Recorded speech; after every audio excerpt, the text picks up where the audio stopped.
कहने को तो यह एक स्नूकर टेबल है और लोग मानते हैं कि लोग इसको सिर्फ मनोरंजन के लिए ही खेलते हैं, लेकिन ये सिर्फ मनोरंजन नहीं होता है। एक टर्म होता है NEPA, non exercise physical activity, यानी गैर कसरती शारीरिक क्रियाएं। अध्ययन ये बताते हैं कि यदि हम लंबे समय तक, वर्षों तक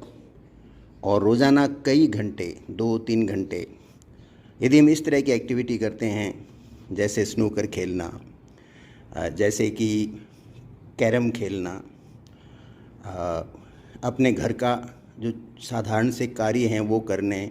अपने व्यक्तिगत जो कार्य होते हैं छोटे मोटे वो खुद करने लग जाएं, और ऐसा हम रोज़ाना कोई 1 से 2 घंटे तक करते हैं,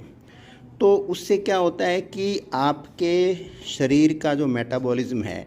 वो कहीं बेहतर हो जाता है। आपका ग्रेजुअल जो कैलोरी का जो कंजम्पशन है, कैलोरी का जो उपभोग है, वो अच्छी तरह से बढ़ जाता है। इसके अलावा जैसे स्नूकर जैसे गेम हैं, ये सामाजिक खेल भी होते हैं। आप मित्र होते हैं, आपस में हंसी मजाक होती है, उत्साह होता है, एक तरह का कंपटीशन होता है, बचपने का सा भाव होता है, तो आपका मानसिक स्वास्थ्य अच्छा रहता है। दूसरा, आपका शरीर लचीलापन उसके अंदर आता है। वो कोई भी कार्य करो, आप अपने घर के छोटे मोटे कार्य भी खुद करोगे तो शरीर को लचीलापन मिलता है, और एक फ्लेक्सिबल बॉडी होती है, वो सदा ही एक स्वस्थ शरीर होता है। तो कहने का मतलब यह है कि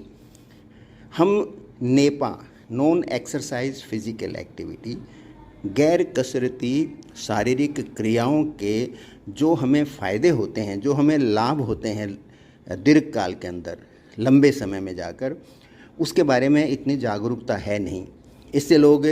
कहते हैं हम तो जिम नहीं जा सकते, या हम जिम को अफोर्ड नहीं कर सकते, तो वो इस तरह के खेल खेल सकते हैं। टेबल टेनिस स्लो स्पीड पे आप खेल सकते हो, पार्क में बैडमिंटन स्लो स्पीड पे, जो फास्ट रियल, जो प्रोफेशनल नहीं, हल्की लेवल के ऊपर आप आधा पौन घंटे खेलिए। लेकिन ये कार्य आपको आधा से पौन घंटे, 2 घंटे, कोशिश करो कि 2 घंटे आप इस तरह की कोई भी क्रियाओं के अंदर अपने आप को व्यस्त रखो। यदि आप इस तरह की व्यस्तताएं बना के रखोगे तो लंबे टाइम में आपको जो क्रोनिक डिजीज़ होते हैं, हार्ट डिजीज़ है, कैंसर्स हैं, आपके आर्थराइटिस है, सर्वाइकल स्पॉन्डिलाइटिस है, इस तरह की कितनी जो हमारे शरीर में उम्र के साथ